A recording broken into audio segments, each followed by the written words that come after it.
You're not even fit to shine her shoes." That's what my mother told me loud enough for the clinking glasses and silverware to stop midair. My father didn't flinch. He nodded like she had spoken the truth of the universe. Emma smirked over her wine, savoring the moment. The room tilted, silence pressing on my chest. For years, I'd swallowed words, let their favoritism crush me, but not tonight. I pushed back my chair, my hands steady on the table. 6 words slipped out sharp as a blade. "Then ask Emma to pay your bills." The air cracked open, and nobody moved. The silence after my words felt like a vacuum, every candle flame flickering in its own panic. But let me back up, because that night, that dinner, wasn't the beginning. It was the breaking point. To understand why my mother's words cut so deep, why my father's nod still burns in my memory, and why Emma's smirk was sharper than any knife you need to know what came before. My name is Nora. I'm 28 years old, and I've spent most of my life being the invisible child. Not the star, not the disappointment, just the spare. The one who picked up shifts at the hospital while everyone else was clapping for Emma's latest achievement. The one who stayed home when everyone went on family trips. The one whose name never made it into the toast. I work nights in the ICU, 12-hour shifts that leave my bones aching, my hair pulled into a messy bun, my scrubs smelling faintly of disinfectant. I hold people's lives in my hands, literally, and somehow in my family's eyes, that has never been enough. I've walked out of a patient's room after shocking a heart back into rhythm, adrenaline still burning through me, only to come home and hear Emma's got a new job title. You should be proud of her. Emma, my younger sister. 2 years younger, 2 lifetimes easier. She's always been the golden one, the daughter they parade around like a trophy. Every report card of hers was hung on the fridge. Every minor achievement was a reason to book a dinner, buy a cake post, a photo. She grew up knowing applause was waiting for her no matter what she did.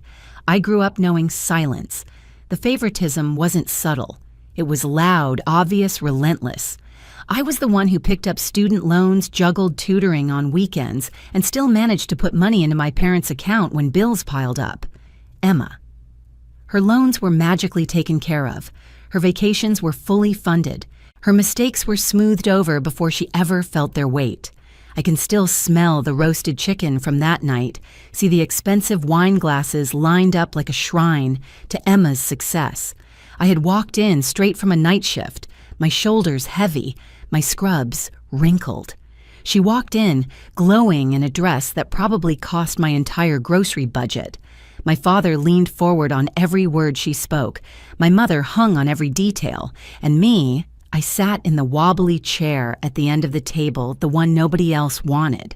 That's the stage we were on, Emma as the star, me as the understudy no one noticed, until I decided to stop playing my part. It started small, the kind of slights you almost convince yourself to ignore. A look held too long a compliment withheld a casual dismissal disguised as a joke. But then came the blows you couldn't ignore. The kind that leave bruises you can't see. 2 weeks after that dinner, I was on my lunch break at the hospital sitting in the staff lounge with stale coffee and the hum of vending machines, when I opened Instagram. The screen lit up with a photo that didn't feel real. At first, my parents, Emma and her boyfriend, standing under palm trees, the ocean glowing behind them. Big smiles, sunglasses matching resort cocktails with little umbrellas. The caption read, "Family getaway, just what we needed." My thumb hovered over the phone numb. Nobody had said a word to me about a trip. Not a hint, not a question if I could join. My heart pounded as I scrolled Emma building sandcastles, my dad snorkeling, my mom holding Emma's hand on a sunset walk. I wasn't just missing from the photos. I was erased. I called my mother, my voice shaking. "You're in Hawaii." "Oh, Nora." She sighed like I'd caught her in a minor lie. "We didn't think you could get time off work. You're always so busy with those night shifts. You didn't even ask," I whispered. It was last minute. Emma needed to decompress after starting her new job. "You understand?" I hung up before the heat in my chest turned into tears. Hours later, Emma texted, "Sorry, thought you knew. You're always working anyway. Didn't think you'd want to come." I wasn't angry, I was gutted. There's a difference. And yet the real humiliation came weeks later at her birthday. They rented out the most expensive restaurant in town, crystal chandeliers, velvet chairs, a guest list of 50 people all there to celebrate Emma, the rising star. I arrived straight from a 12-hour shift, hair pinned back, my nicest dress still looking cheap next to rows of designer gowns. Mom stood at the center of the room, glass raised. A toast to our Emma. She's always had the talent, the drive, the future. Some people are just born to succeed. The room erupted with applause. Emma glowed like she was on stage, eating up every clap. Then Mrs. Chen, one of Mom's friends, leaned over to me and asked, "And what do you do?" "Nora." Before I could open my mouth, Dad laughed. She's still figuring things out, works at the hospital, but Emma's the one really going places. My cheeks burned. I worked in the ICU saving lives, making more money than Emma had ever touched. But in that room, I was nothing more than the blurry background to her spotlight. I smiled tightly, swallowed my rage, and clinked my glass. But something inside me snapped that night. Quietly. Silently. And I knew this wasn't just favoritism anymore. This was war dressed as family. The birthday humiliation could have been the worst of it.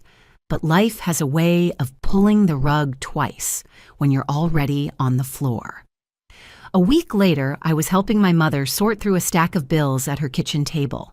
The house smelled faintly of lemon cleaner, the blinds half closed. She handed me envelopes absent-mindedly, her focus elsewhere, and I started making neat piles: utilities, credit cards, mortgage statements. Then I saw it. Student loan bills.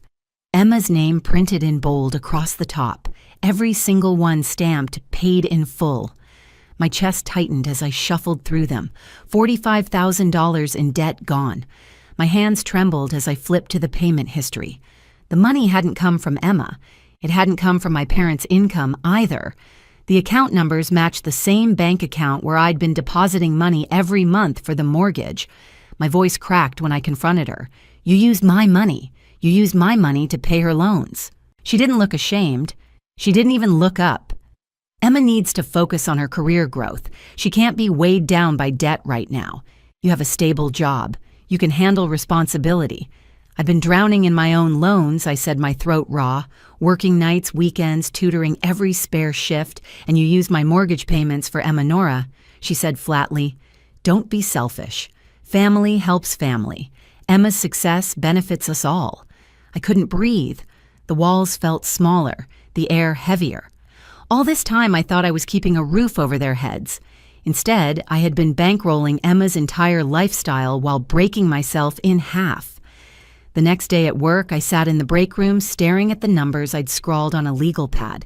That's when Jennifer, the charge nurse, slid into the chair across from me. She didn't sugarcoat. She never did.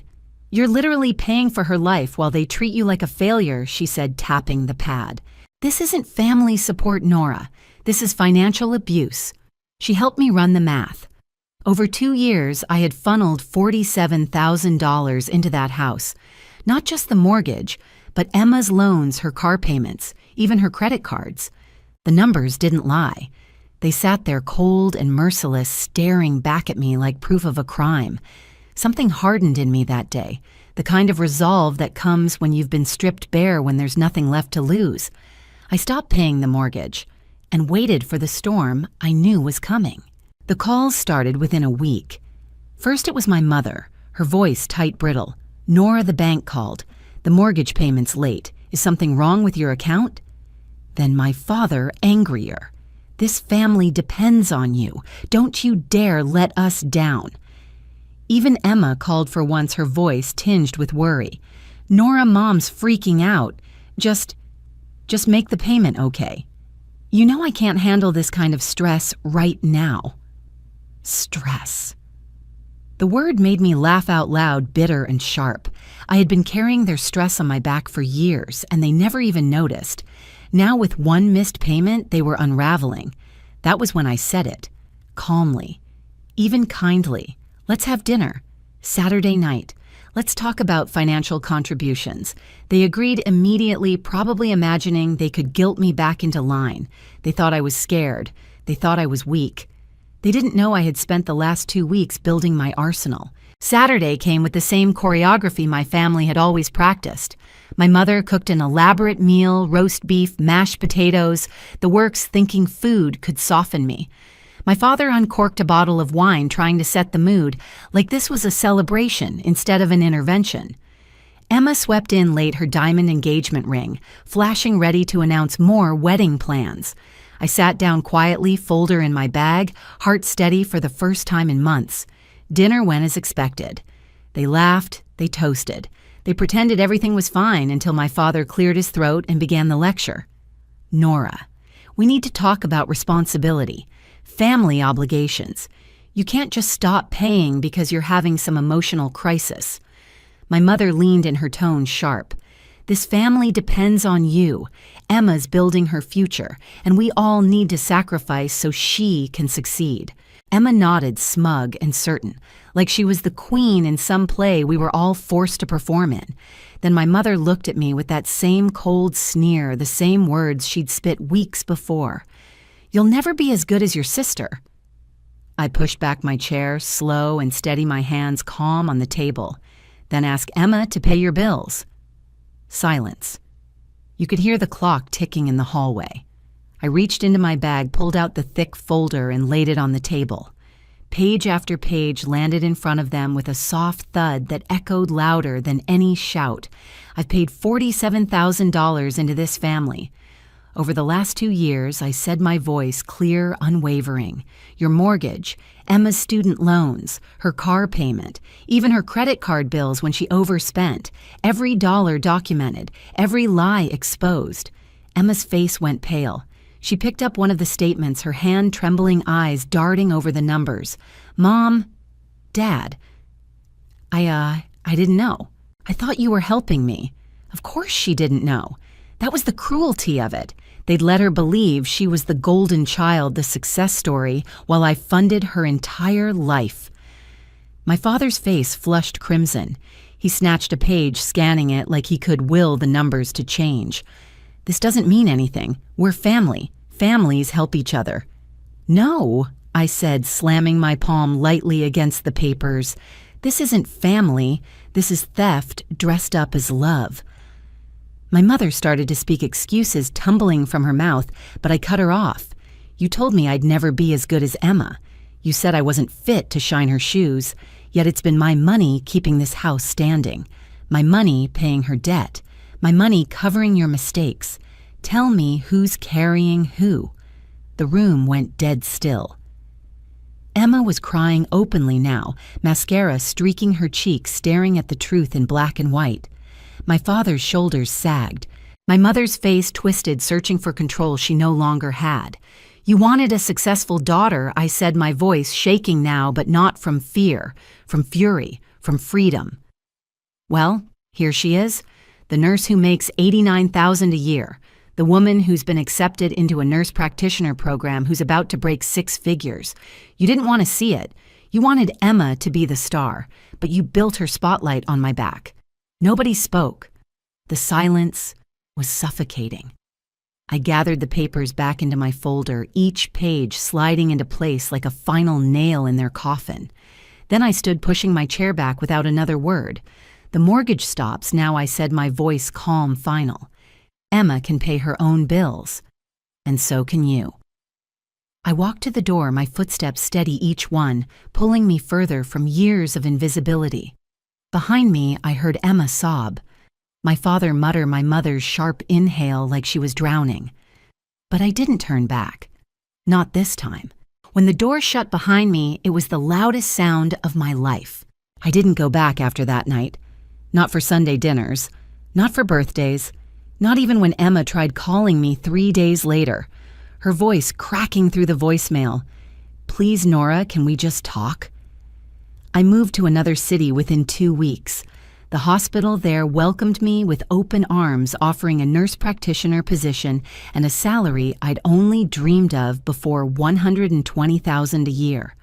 For the first time, I was valued for my skill, my experience, my dedication, not measured against someone else's reflection.